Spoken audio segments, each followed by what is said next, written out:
Et si on considère donc l'effet des intérêts composés avec 2665 € par an que tu investis, si on considère 5% de rendement et 40 ans d'investissement, 2665 € par an, on sera après 40 ans en utilisant l'effet des intérêts composés à 317 000 €. 317 000 € si tu n'avais pas fumé. Donc, tu comprends donc que si tu peux éviter les dépendances et les addictions, ça va te permettre d'épargner aussi beaucoup. Quelqu'un va me demander que, ok, toi qui ne fumes pas, toi qui n'es pas dépendant là, où sont tes 317 000 €? C'est pas comme ça qu'il faut voir la vie. C'est pas comme ça qu'il faut voir la vie. Je suis ici en train de dire que, si tu prends l'argent que tu fumais avec, tu mets de côté en utilisant l'effet des intérêts composés, tu vas te rendre compte que cet argent pourrait te produire beaucoup. Bon, maintenant, c'est ta décision, c'est ton choix. C'est chacun qui décide de mourir bête ou bien qui décide de mourir intelligent. À chacun de voir. Donc, salut à toi et merci encore une fois de plus d'avoir cliqué sur ma vidéo. Si c'est ta première fois de passer par ici, je m'appelle Fabrice Zopop. Je suis ingénieur en génie mécanique et en même temps investisseur immobilier depuis plusieurs années déjà. Dans cette chaîne, je parle de 4 thèmes. Je parle d'intelligence financière, je parle d'investissement immobilier, je parle des faits de société, je parle également de sport. Voilà, si ces 4 thèmes t'intéressent, abonne-toi tout simplement à cette chaîne pour ne manquer aucune vidéo. Si en plus de ça, tu actives la cloche de notification, alors tu recevras de manière automatique une notification lorsqu'une nouvelle vidéo sera publiée. Si tu as des questions, des remarques, des suggestions, des critiques ou alors des propositions d'amélioration, n'hésite pas à m'écrire en commentaire. Un like me ferait énormément plaisir. Si tu as besoin de mon expertise, tu peux me contacter à tout moment via les coordonnées qui s'affichent à l'écran. Tu peux également me recommander auprès de tes proches pour leur permettre de profiter également de mes connaissances. Quand je parle de connaissances ici, je parle d'accompagnement dans l'investissement immobilier. Je parle de formation immobilière. Cette formation peut être virtuelle, elle peut être présentielle. Je parle d'accompagnement dans la fiscalité immobilière. Ça veut dire quoi? Ça veut dire que si tu investis dans l'immobilier et tu aimerais, n'est-ce pas, réduire ta charge fiscale, tu ne t'y connais pas dans la fiscalité immobilière, tu peux me contacter à tout moment et on va s'asseoir. Je vais te présenter quelques stratégies qui vont te permettre de réduire ta charge fiscale. Si tu aimerais augmenter ton patrimoine immobilier et tu ne sais pas comment t'y prendre, tu peux également me contacter. Je vais te dresser une stratégie qui va te permettre d'augmenter ton patrimoine immobilier. Voilà, si tu as, tu aimerais mettre de l'ordre dans tes finances et tu ne sais pas comment t'y prendre, tu peux également me contacter. Je vais te donner et je vais te présenter quelques pistes d'orientation qui vont te permettre de mettre de l'ordre dans tes finances. Voilà, si tu as des proches qui aimeraient investir dans l'immobilier, qu'ils vivent en Allemagne ou pas, tu peux également me contacter, on va s'asseoir et on va également dresser une stratégie qui va leur permettre d'investir dans l'immobilier en Allemagne. Voilà, dans la vidéo d'aujourd'hui, je vais parler d'intelligence financière. Je ne vais pas parler, n'est-ce pas, de sport aujourd'hui. Je vais aborder la thématique sur l'intelligence financière. Pour quelqu'un qui aspire, n'est-ce pas, à une liberté financière, pour quelqu'un qui aspire à un épanouissement financier, il y a des règles. Je vais aborder ici 7 freins pour ton épanouissement financier. Je vais aborder 7 points ici qui t'empêchent d'atteindre ton épanouissement financier. Voilà, si tu veux en savoir plus, reste scotché. La suite, juste après le générique.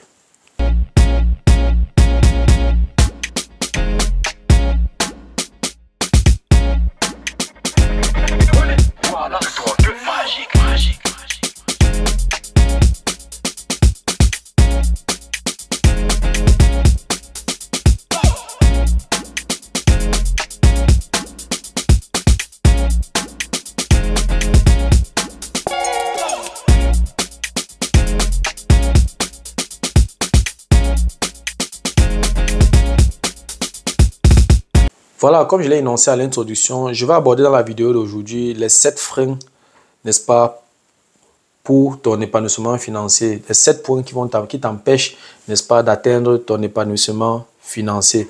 Mais avant d'aborder, n'est-ce pas, cette thématique, avant de parler de ces freins, et je vais d'abord profiter pour dire merci à tous ceux, n'est-ce pas, qui m'ont fait confiance en 2023. Merci à tous ceux qui ont cru en moi. Merci à tous ceux qui ont sollicité mes services. Déjà, je vous souhaite une heureuse année 2024 à vous et à vos familles. Je souhaite également que tous vos désirs soient accomplis en 2024, que vos ancêtres, n'est-ce pas, accomplissent les désirs de vos cœurs pour ceux qui croient aux ancêtres. Et je vais également vous conseiller, n'est-ce pas, de faire d'abord un bilan, un point sur tous les objectifs que vous vous êtes fixés en 2023.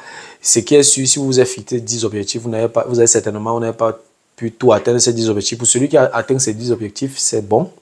Mais pour celui qui n'a pas pu, ce n'est pas grave. L'année prochaine n'est pas férié. 2024 n'est pas férié. Donc, tous les objectifs qui n'ont pas été atteints en 2023, ça doit être dans les premiers objectifs en 2024 et puis allonger maintenant la liste avec d'autres objectifs. Ce qu'il faut aussi savoir, c'est qu'en fixant des objectifs, il ne faut pas fixer des objectifs de manière hasardeuse. Il faut fixer des objectifs clairs, précis et qu'on peut quantifier. Voilà, et puis ces objectifs doivent être aussi réalistes. Il ne faut pas fixer un objectif dont tu es conscient que tu ne peux pas réaliser. Et puis, c'est souvent bien de fixer 10 objectifs, atteindre 8 ou 7, au lieu de fixer 7 objectifs et atteindre 5. Donc, il faut toujours mettre la barre un peu plus haute, il faut être un peu plus optimiste, mais en restant réaliste. Donc, fixer des objectifs clairs, précis et réalistes. Voilà. Donc, je vous souhaite encore beaucoup de bonheur en 2024. Beaucoup de santé, beaucoup d'amour et surtout que vos chiffres d'affaires ou vos revenus, n'est-ce pas, augmentent de manière considérable.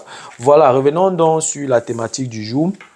Voilà, j'ai dit, je vais aborder, comme je l'ai dit à l'introduction, je vais aborder les 7 freins de ton épanouissement financier, les 7 points qui t'empêchent, n'est-ce pas, d'atteindre ton épanouissement financier. Le premier frein, les assurances. Je vais d'abord prendre l'exemple sur un pays que je maîtrise bien, l'Allemagne. Chaque citoyen en Allemagne a en moyenne 6 assurances. Il faut observer juste. Donc, il faut prendre le temps. Il faut prendre le temps d'examiner toutes les assurances que tu as souscrites. Tu lis les polices la police de chaque assurance parce que beaucoup de personnes, beaucoup de clients, quand ils veulent souscrire une assurance, ils croient seulement à ce que l'expert est en train de lui raconter là-bas et puis s'il quitte sur ça, il commence à payer par mois. Il faut prendre le temps de lire les polices de vos assurances. Quand il y a une petite incompréhension, il faut d'abord comprendre ce que vous signez. C'est très important pour savoir pourquoi est-ce que je dois signer cette assurance. Parce qu'il y a des assurances qui sont vraiment inutiles. Donc, il faut souscrire des assurances qui sont vraiment vitales. Il y a des assurances vraiment que tu n'as pas besoin de souscrire. Donc, c'est pour ça qu'il faut prendre la peine de lire la police de l'assurance, des assurances et aller encore vers la personne qui vous offre cette assurance-là. Vous posez toutes les questions. S'il y a une petite ambiguïté, ça doit être clair avant que vous ne signiez. Donc, ne souscris que des assurances vitales. Donc, si tu te rends compte que tu as signé tu as souscrit beaucoup d'assurances, après avoir examiné tes assurances, maintenant, tu peux résilier toutes les assurances dont tu n'as pas besoin. Ce qui est inutile, tu résilies tout simplement le contrat. Ça va te permettre d'épargner. Donc, le premier point, comme je disais tantôt, c'était les assurances. Deuxième point, ce sont les tarifs et les abonnements. Il faut tout le temps, n'est-ce pas, vérifier, il faut régulièrement vérifier tes tarifs, tes abonnements. Ça peut être par exemple ton abonnement à une salle de sport, à un fitness studio, ou alors il y a des journaux pour ceux qui sont un peu plus âgés, qui lisent beaucoup les journaux. Il y a des abonnements dans les journaux, il y a certaines applications où tu dois t'abonner. Il y a par exemple des zones où tu dois t'abonner et tout. Tu as Sky par exemple où tu dois t'abonner et tu dois payer un certain montant, soit par mois, soit par trimestre, soit par semestre ou par an. Il y a Netflix qui ne prend pas mal d'argent.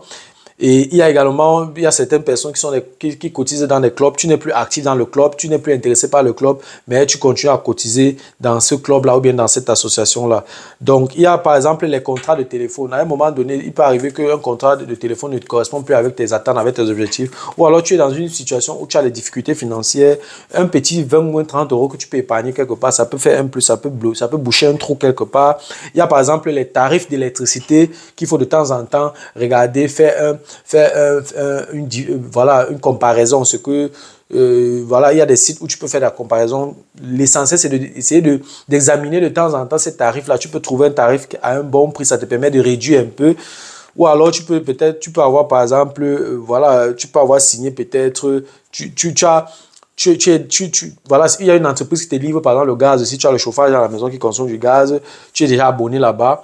Et puis, de temps en temps, tu n'es pas obligé de rester toujours avec cette firme-là. Tu peux trouver une autre une autre firme qui te livre le gaz à un prix un peu plus abordable. Donc, il faut toujours examiner ces tarifs-là. C'est la même chose pour l'huile. Si tu as le chauffage à huile à la maison, pour ceux qui sont propriétaires.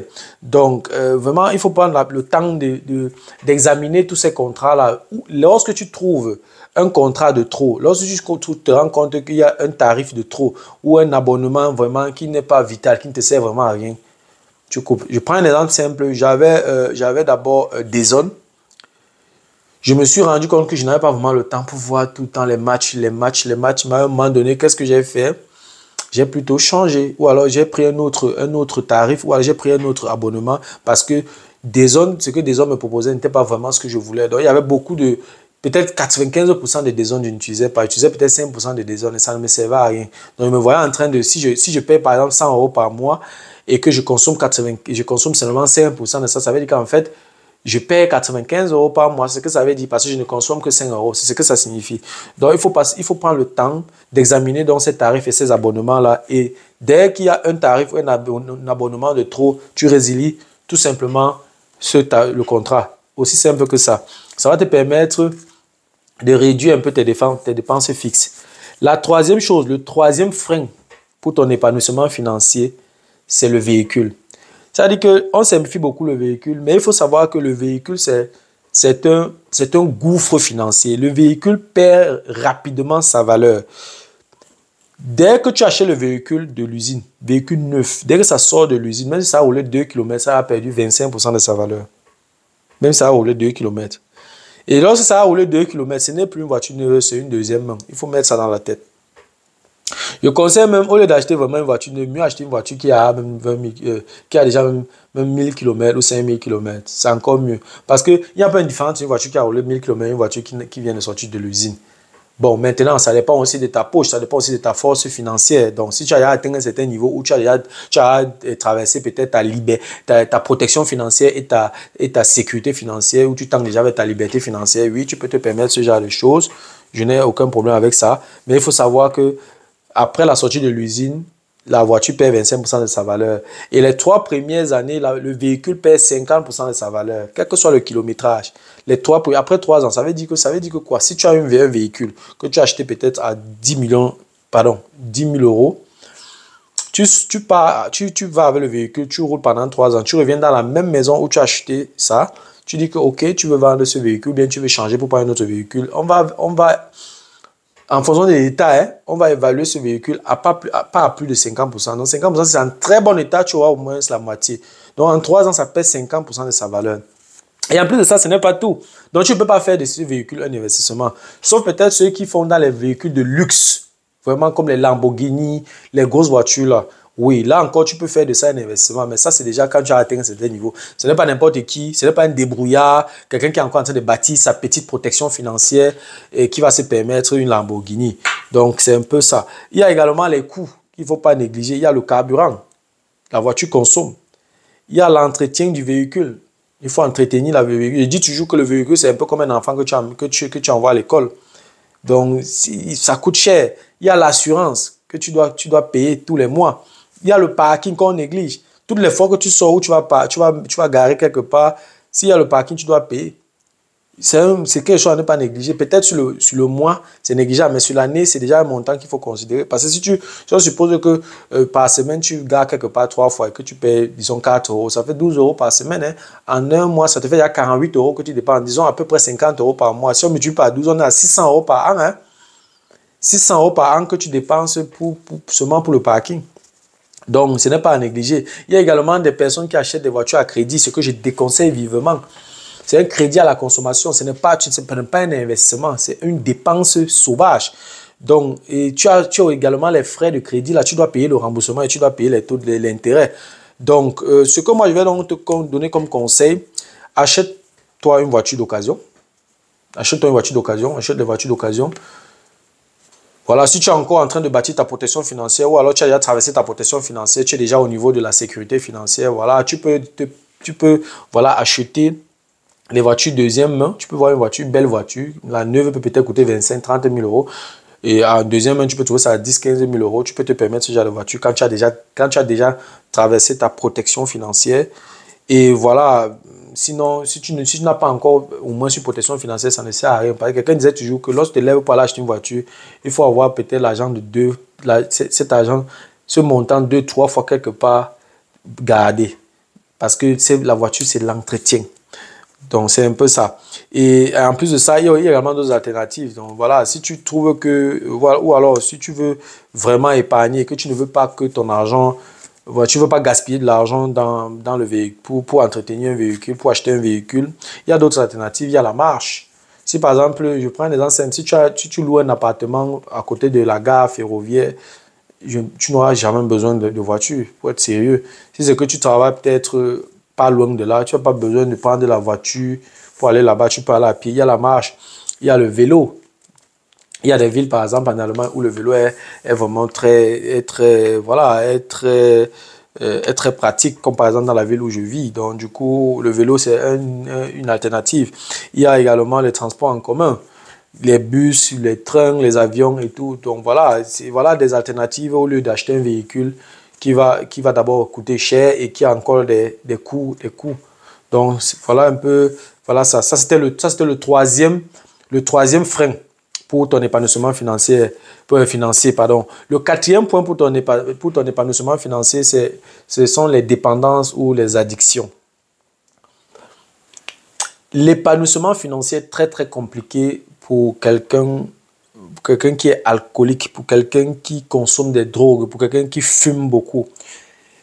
Oui, c'est très compliqué parce que tu dépenses énormément, que ce soit pour la drogue, pour la cigarette ou alors pour la boisson. Ça coûte cher. Je vais prendre un exemple en Allemagne. Pour ceux qui sont en Allemagne, un paquet de cigarettes coûte 7,30 €, 7,30 €. Bon, en fonction du goût. Hein. Restons sur la base de 7,30 € le paquet. Si tu fumes un paquet par jour, ça veut dire que un paquet par jour, si on fait un calcul sur 40 ans, pour calculer combien tu as dépensé en 40 ans, on va faire 7,30 € qui est le montant, le prix d'un paquet, multiplié par 365 paquets, parce que tu fumes un paquet par jour. 365, on va multiplier 7,30 €, le prix d'un paquet, multiplié par 365 jours, alors 365 paquets, multiplié par 40 ans. Ça va te faire 107 000 €. C'est-à-dire qu'en 40 ans, parce que tu fumes un paquet par jour, tu as dépensé 107 000 €.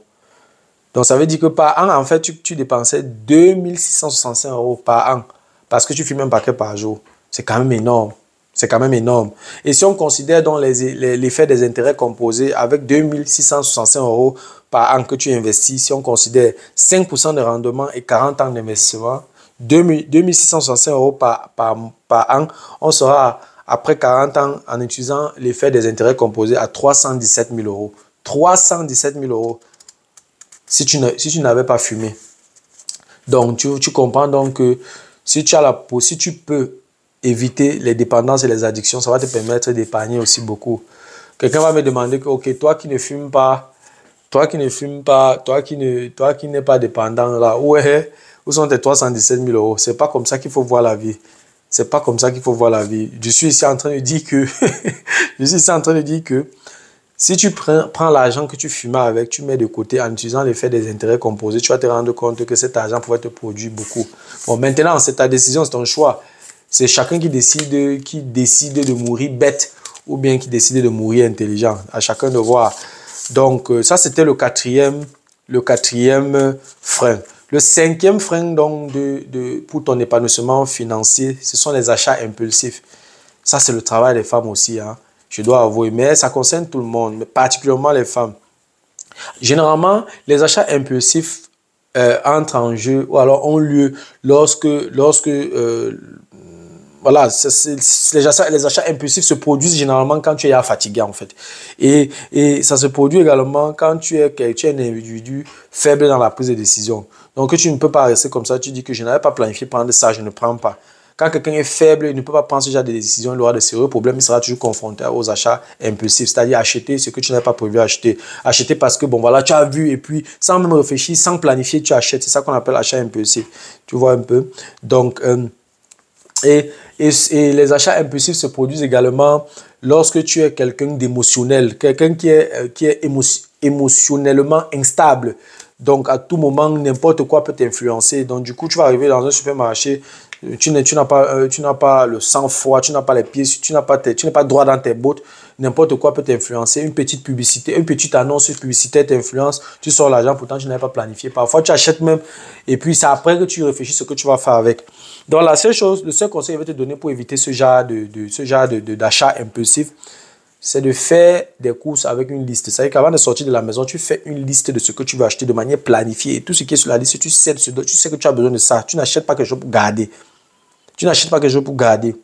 Donc, tu fais une liste et tu arrives au supermarché, tu achètes vraiment ce dont tu as écrit dans la liste. S'il y a quelque chose qui vient encore dans ta tête, c'est pour la prochaine fois. Parce que si c'était important, tu devais penser à ça quand tu établissais cette liste-là. Et il faut toujours te poser la question, est-ce que j'en ai vraiment besoin? Quand tu arrives devant la caisse, tu poses les articles à la caisse. Pose-toi toujours la question, est-ce que ça que je suis en train de prendre là, j'ai vraiment besoin de ça? Est-ce que c'est vraiment nécessaire d'acheter ça maintenant? Il faut toujours se poser la question là. Quand tu vas te poser cette question là, le cerveau va rapidement travailler. Si c'est que tu commences à hésiter, tu mets seulement de côté, tu n'as pas besoin de ça. Parce que ce dont tu as besoin, si tu as besoin de ça, tu vas prendre. C'est un peu comme si à la maison, tu n'as plus d'eau à boire. Tu arrives au supermarché, tu achètes 2 palettes, tu achètes les choses, tu poses 2 palettes d'eau à la caisse. Tu te poses la question, est-ce que j'ai vraiment besoin d'eau? Tu auras la réponse très vite parce que tu as vraiment besoin d'eau. Tu as vraiment besoin d'eau. Or, si tu commences à réfléchir, si tu as vraiment besoin, si tu as besoin, tu n'as pas besoin, sache qu'à ce moment, tu n'as pas vraiment besoin de ça. Parce que c'est que si tu avais vraiment besoin, ça allait sortir de manière spontanée. Donc, voilà, ça c'est le 5e frein. Le 6e frein à ton épanouissement financier, c'est l'inflation. Je ne sais pas si je peux faire 5 vidéos, 10 vidéos sans parler de l'inflation. C'est un phénomène très intéressant dans les finances. Quelqu'un qui comprend les finances, qui comprend l'inflation, a compris les finances. Le conseil que je vais te donner, il faut savoir que l'inflation, c'est quoi l'inflation? Est un phénomène, n'est-ce pas, qui se caractérise par la perte de la valeur de l'argent. Ça veut dire que quoi? Ça veut dire que une bouteille d'eau que tu as achetée en 2023 à 1 euro, 15 ans plus tard, la même bouteille que tu donnais 1 euro pour avoir, tu vas donner 2 euros pour avoir la même bouteille. La bouteille ne va pas augmenter en volume. La quantité d'eau va rester la même chose. Mais tu as payé 2 euros pour avoir cette bouteille. C'est ça qu'on appelle l'inflation. Tu donnes beaucoup d'argent pour avoir le même article. Donc l'argent a perdu sa valeur. Donc c'est un peu ça. Ne laisse pas beaucoup d'argent dans le compte. Sinon l'inflation va te corriger. Tu vas travailler pour les gens. Tu vas travailler pour l'inflation. Donc, l'inflation travaille contre toi. Donc, l'argent dans le compte ne te sert à rien. L'argent dans le compte ne produit aucun rendement. Au contraire, tu mets cet argent-là, ce sont des personnes qui prennent ton argent pour investir avec. Parce que la banque fait seulement une reconnaissance des dettes quand tu mets l'argent dans le compte. Dès qu'un client vient, la banque prend cet argent-là, donne à ce client, il peut tourner avec. Il a son rendement, il fait ses chiffres, il fait ses marges, et il prend une partie, il paye donc la mensualité, la banque profite. Donc la banque prend ton argent et se fait de l'argent avec. Et en retour, elle prend peut-être 5, 6, 7% et elle vient te donner 0,1%, 0,2% d'intérêt. Donc ça n'a aucun sens. Donc, ne laisse pas beaucoup d'argent dans le compte. Et même si tu laisses beaucoup d'argent dans le compte pour une courte durée et pour un investissement précis, ça ne va pas rester longtemps dans le compte. Ça ne produit rien du tout. Et l'argent que tu laisses dans le compte perd sa valeur à cause de l'inflation. Ça, tu dois également le savoir. Comme j'ai expliqué tout à l'heure, l'argent perd sa valeur. Et quand tu laisses l'argent dans le compte, l'inflation te met au pas. Voilà, ça c'était le 6e frein à ton épanouissement financier. Septième frein, ce sont les frais de transaction de tes investissements. Tous les investissements que tu vas effectuer, il faut savoir que tu seras toujours confronté aux transactions. Tu peux peut-être investir dans les actions, tu as une plus-value, il faut savoir que tu vas payer les impôts sur les plus-values. C'est important. Ce que les Allemands appellent Kapitalertragssteuer. Tu payes, je crois en allemand, ça s'élève à 25% de ton bénéfice. Donc, il faut toujours faire attention aux frais de transaction. Quel que soit ce que tu fais, en fonction de toutes les activités que tu mènes, il faut toujours penser aux frais de transaction parce que tout ce que tu paies là, les 25%, c'est une perte, c'est un manque à gagner. Donc, ça t'empêche également, n'est-ce pas, d'atteindre ton épanouissement financier. Donc, voilà en quelques mots, n'est-ce pas, les 7 freins qui t'empêchent, ou alors les 7 points qui t'empêchent d'atteindre ton épanouissement financier. Voilà, c'était tout pour la vidéo d'aujourd'hui. J'espère que la vidéo t'a plu. Voilà, si la vidéo t'a plu, je te prie de la partager au maximum. Voilà, si de temps en temps tu aimerais regarder ce genre de vidéo, ou alors si les contenus que j'aborde, ou alors les thématiques que j'aborde dans cette chaîne t'intéressent, abonne-toi tout simplement à cette chaîne pour ne manquer aucune vidéo. Si en plus de ça, tu actives la cloche de notification, alors tu recevras de manière automatique une notification lorsqu'une nouvelle vidéo sera publiée. Alors, si tu as des questions, des remarques, des suggestions, des critiques ou alors des propositions d'amélioration, n'hésite pas de m'écrire en commentaire. Un like me ferait énormément plaisir. Si tu as besoin de mon expertise, tu peux me contacter à tout moment via les coordonnées qui s'affichent à l'écran. Tu peux également me recommander auprès de tes proches pour leur permettre de profiter également de mes connaissances. Merci encore pour ta disponibilité. Merci pour ton attention. C'était Fabrice de Imo Génie. On se dit donc au revoir et à la prochaine. Ciao.